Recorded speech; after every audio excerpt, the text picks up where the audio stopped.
Welcome back, y'all. Facts and Foolishness. Your favorite auntie, Auntie Jewel, here with you, the one that's always got your back. I'm here with my co-host, Uncle Kev. Say what's up, Uncle Kev. What's up, Uncle Kev? A good thing. So today, we have these wonderful people with us: Gina McKinney, Tanel Jones, and Devon. Don't try to put me on the main screen.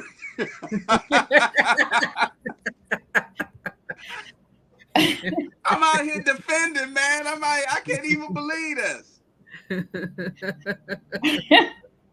All right, Miss McKinney. Welcome, Gina. Welcome back. Glad to have you for having me. Thank you for having me in this very interesting and very complex topic, especially. I got my eye on you. Oh, do you? Okay. Don't let them intimidate you. Don't let them intimidate you. Oh, no, never. But first, I would absolutely like to begin with saying I echo so much of what Tanel said. Love in general really begins with you. Really understanding what you want, who you are, having love for self. And it really is an exploration of self. It's showing up for yourself, in an authentic way and in a congruent way, so that you are absolutely going after things that make you happy, and really being honest with yourself is when you can really manifest love for yourself. Before you can engage with someone else, you really want to be clear about what that is, especially if you are Black and you have dealt with challenges. Anyone have dealt with challenges in any particular social group that's had any kind of oppression, you really want to really understand what that means to love and show up for oneself, first and personally, because that is the foundation for setting boundaries. That is the foundation for understanding what you're bringing into a relationship and what you really want to get out of it. Honesty is very key. It's challenging because you have to ask yourself the hard questions. And at the base of that is fear, right? It's really looking into a situation and really saying, what am I truly and honestly afraid of, right? Because society kind of sets up this expectation, about what a perfect relationship or what love is supposed to look like or feel like, or who's deserving of it. And when you try to match or meet that expectation, oftentimes you'll find yourself unfulfilled. So it's really important that you obliterate that, because it really is not true. It doesn't exist. Love really starts within in oneself, right? And when you begin to decide who you want to love, that you want to have this exchange, it's really about being honest up front. Exactly as Tanel say, you really want to have these conversations up front. We think that we can have these conversations afterwards, or they're a given. They're not. They are absolutely not. We cannot go into situations reading people's mind, thinking we know what they mean. And another form of trauma bonding is also thinking that, we want to be that person's savior, meaning, he's a good guy or she's a good girl, but they've had some situations going on. I may not have had that situation going on. I may have had things slightly more, may not have been as challenging, may have been a little easier, but they're good people. They're a good guy. They're a good girl. And I really want to be there for them. I want to help them. That's who I am. I'm the kind of person that loves that way. I want to help. I want to support. I want to be there. And then they're in the throes of the relationship and they find themselves unfulfilled. They find themselves stagnant and challenged and not understanding why they feel the way that they do. It's because that course was not the course they needed to take, right? And that can be the basis of some levels of codependency that folks don't really understand. It starts out with caring, and caring is fine.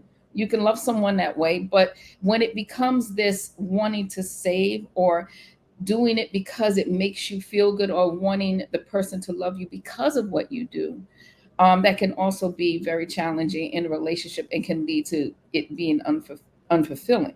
But when it comes to love in general, right? Love is, it's so funny. It made me, when I was listening to Nell talk, I was thinking about Boys to Men's song, Can You Stand the Rain?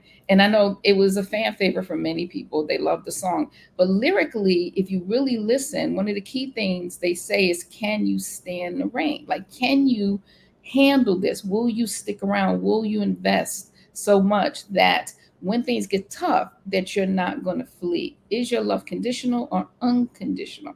So what does that really mean, right? At the end of it is that, yes, happiness is relative.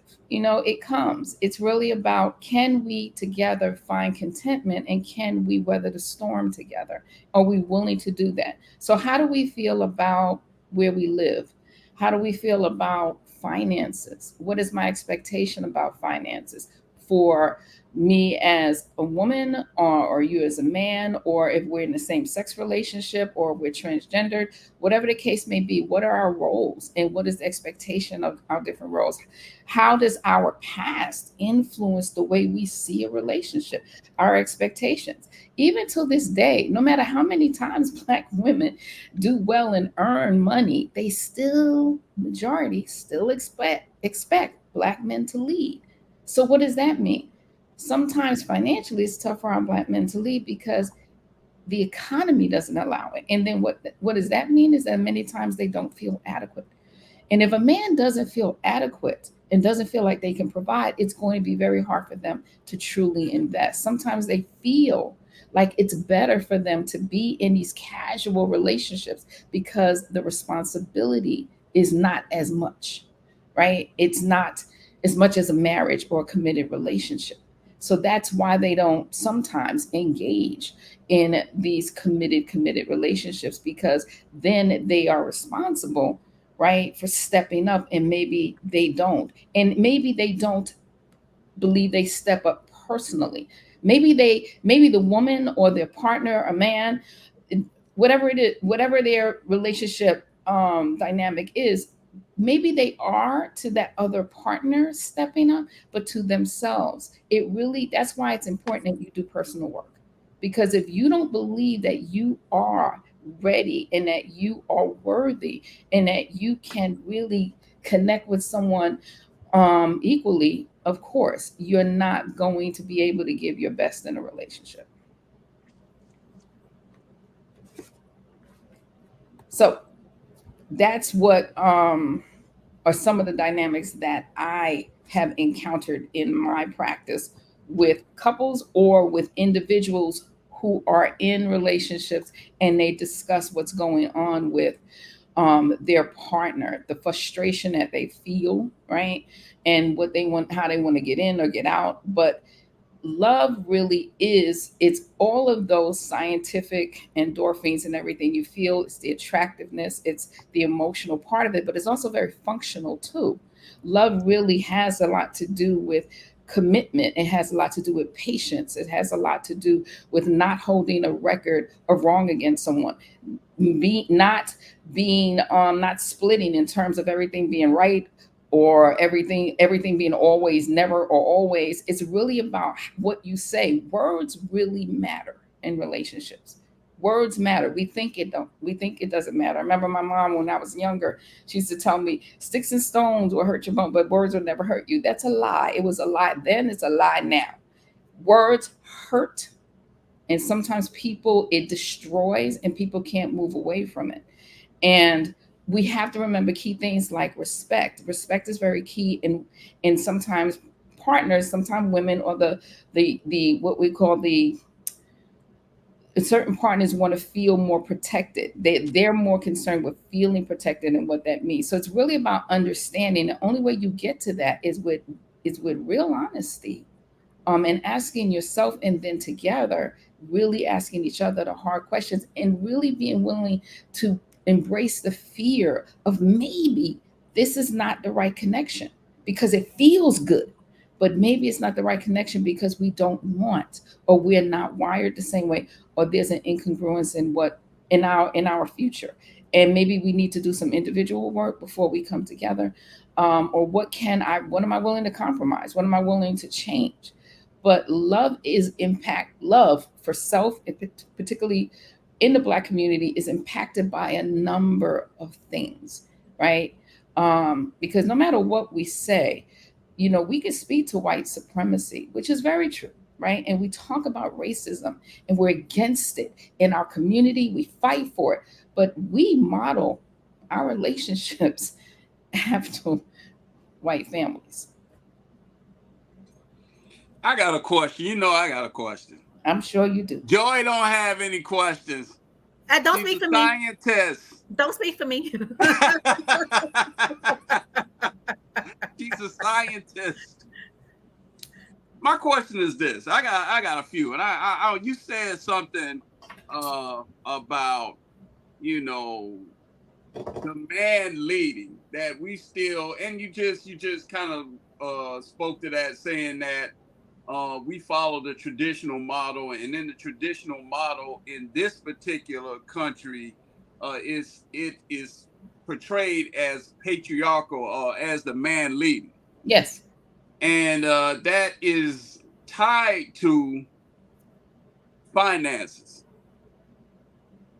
Would you say it's tied to finances, that part of a person or a woman seeing the man as being the leading figure is that he makes more money, or he brings in more income into the household?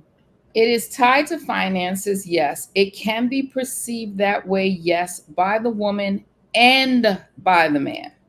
And it takes a conversation, a very honest conversation, if that is not the case. If the man, by happenstance, brilliant gentleman, could have a great position, his job just pays a lesser salary. That doesn't make him an ineffective leader in his family. It's really about his perception of what that dollar sign means, and him really being okay with that, and finding a way to be okay with that, because that is the conditioning that has occurred.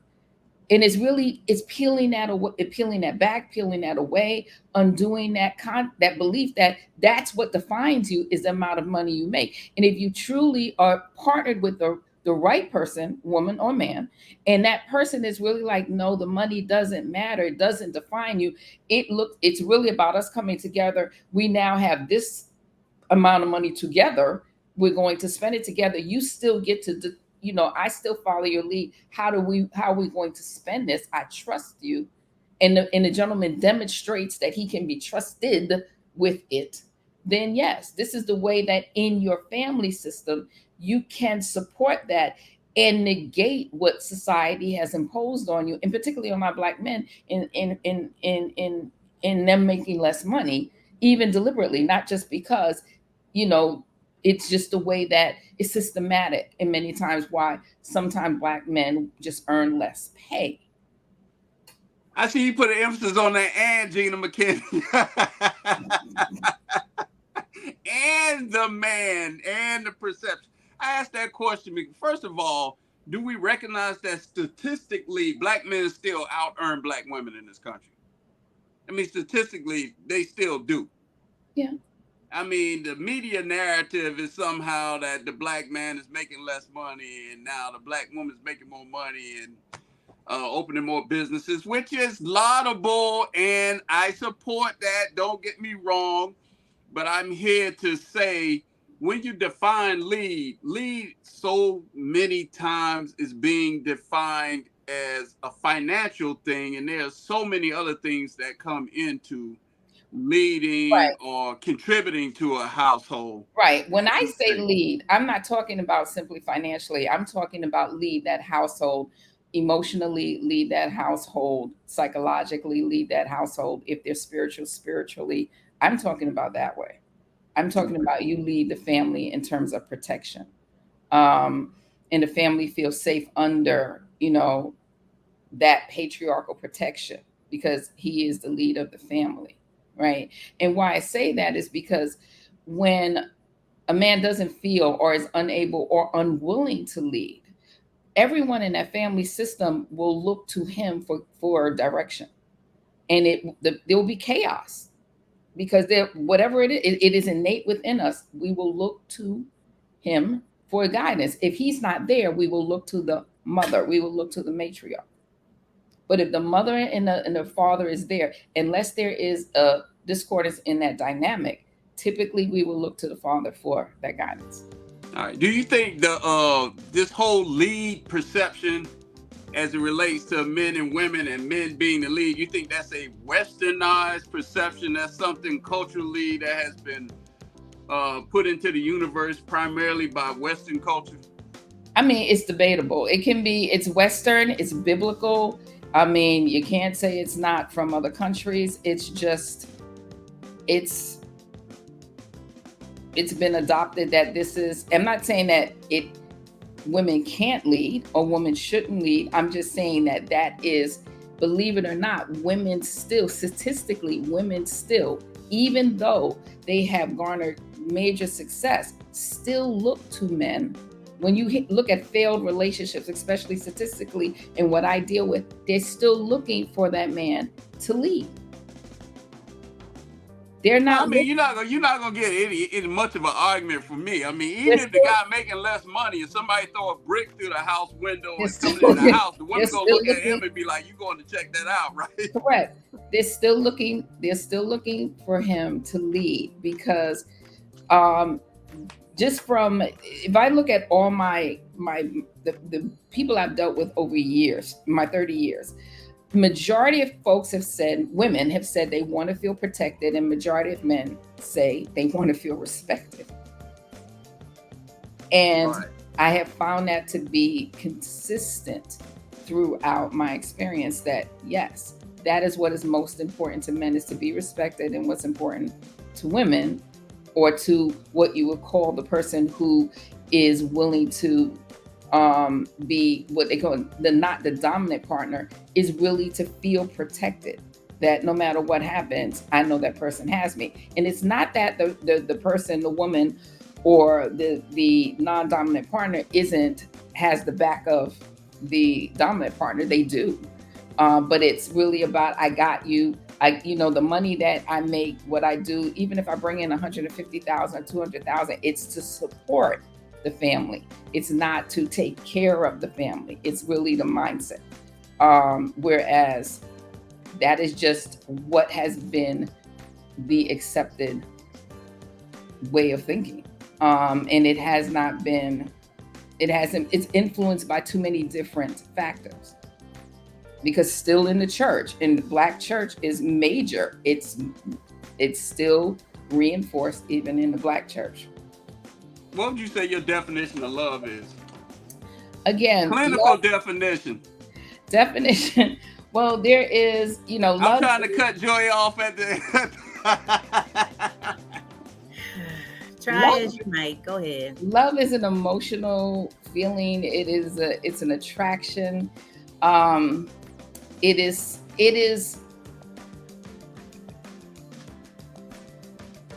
is all of those things that connect people. It could be something that is just a gut feeling, an innate connection that you have with someone, where you have shared values, where you feel inspired by this person, where you can see, you can fulfill your hopes and dreams with this person. But it also has a lot to do with me or them being committed to sticking things through, to persevering through challenges. Love really has to do with this stick-to-itiveness, that regardless of what happens, I'm still in your corner. It's the way that we love our children. It's the way that we love our family. People can drive us, and our friends, and people can drive us bananas, but we're there for them. We love them. We want to see them win. We want to see them do better. Sometimes it's very challenging in romantic relationships because you don't have the opportunity to take breaks.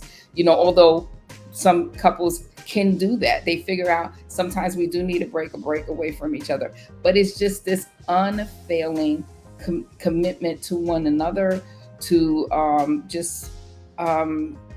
seeing things through. It's just, love is this unfailing, unconditional feeling, commitment, decision to just love the other person no matter what. It doesn't always mean you agree. It doesn't always mean that you give, do, commit certain things. It could change. Love could even include walking away. It could include so many different things, but to love someone just means that you are committed to that person and their well-being, whatever that well-being is, and is defined at the time of life that you're in. Thank you for that, Gina McKinney. You're welcome. We're gonna go to You heard that, Joy? You heard it. I didn't hear anything that says science is not real. So don't even try it. We're going to our round table. Don't worry. I wrote it down while she was talking. You can write it down. I got science books for you too. We're going to our round table.